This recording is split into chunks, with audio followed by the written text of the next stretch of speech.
I'm going to cover in the how-to series is the squat. Now, I have seen a squat done in some wonderful ways that have made me think, ow. It's never the mistake of you, it's never your fault, but if we've never had the help, or we've been shown it the wrong way, or we've just gone in and done it, or we've seen these Instagram influencers, that's all we've got to go by. So I'm going to show you how I believe is the correct way to squat. And the first thing I'm going to say is, we're not all going to squat the same. So I'll admit, back in the day, it would have always been feet hip distance, toes facing forward, we need to go to 90 degrees, and that's it. Okay, some people cannot stand in this position comfortably. For some people, standing in this position is going to cause them more injuries. So we need to debunk the whole, we all have to stand the same way in class, we all have to have our feet the same way, we all have to be facing the same way. We're not all made anatomically the same. So we're going to go through different ways you can do a squat. So ways we've always been taught, and ways that the majority of people will squat, I'd say 80 to 90% of people, is toes facing forward, feet about hip distance apart, but we've all got different hips, so for me that's comfortable for me. Someone else might need to go a bit wider, someone else might need to go a bit narrow. So when you're in class, still gauging it, but remembering it's your hip distance and not the hip distance of the class.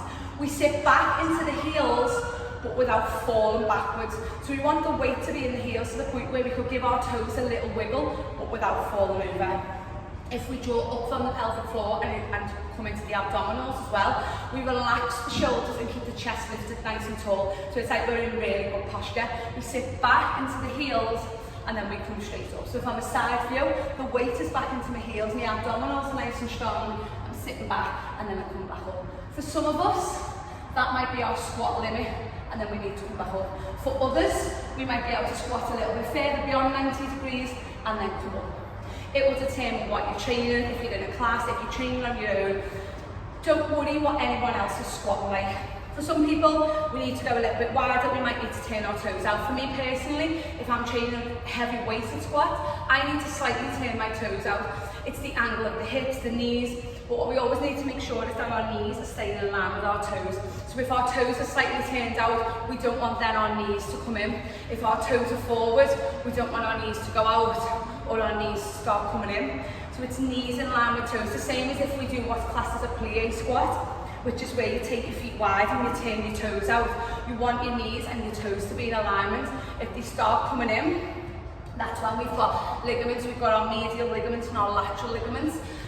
This is when we can start getting straight into the ligaments. We can start when people have got bad knees and we start getting problems around the muscle and the joints and the ligaments and the tendons, because nothing's in line with each other. But we need to find out what suits us.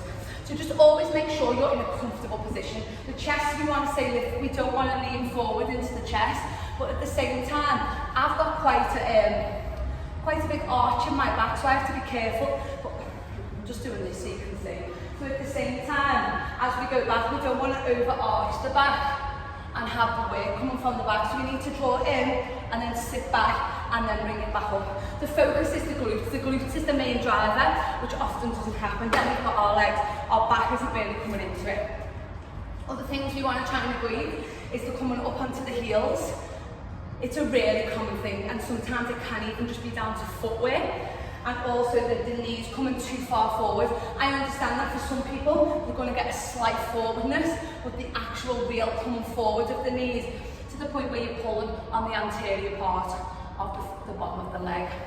So we're sitting back, so we've got our chest lifted, our abdominals in, our tailbones tucked under, and then we're pushing back up. The force is all in the legs, so as we sit back, and then we bring it back up. If you need to take your feet a bit narrower, then that's up to you. If you need to take your feet a bit wider and slightly turn the toes out, as long as the knees and toes stay in alignment with each other, then you're perfectly fine. So when you're in a class or you're in an environment or you're in the gym and you're squatting like this and something doesn't feel right in the hips and the knees and the ankles, position your feet to what feels right. Sometimes we'll go into a class or like a group environment and it'll be everyone stands hip distance with your toes facing forward. This could be the most uncomfortable thing ever. So a good way to do it is to like jump in the air and how you land. Some people will land like this, some people will land like this. Because when we're told to stand in a certain way, we're very conscious of it. Whereas if you were to just come in as everyone, right, get stand ready for the squat, you would stand in your natural position, because we're all different. So if someone told me to stand hip distance, toes facing forward, I'd do it, but I'd get more benefit for me if I take it a bit further, turn the toes out, I can get a little bit lower, and work on the muscles a little bit different. So squat your way. Just the main things to remember are to not be overarching in the lower back, to tuck the tailbone under, check the knee and toe alignment coming forward, but also don't worry about the depth of your squat. Don't worry about what other people are doing, how their foot is placed. Don't worry about how many reps you can do. And try not to add too much weight into a squat until you've got your form, right? Because once you've got your form, then you can start adding stuff in. If you haven't got the correct form and you start adding weight in, that's when we can come up with injuries and stuff like that. So I hope this has been helpful. If anyone's struggling or if anyone wants to video themselves squatting and send it over to me, I'll happily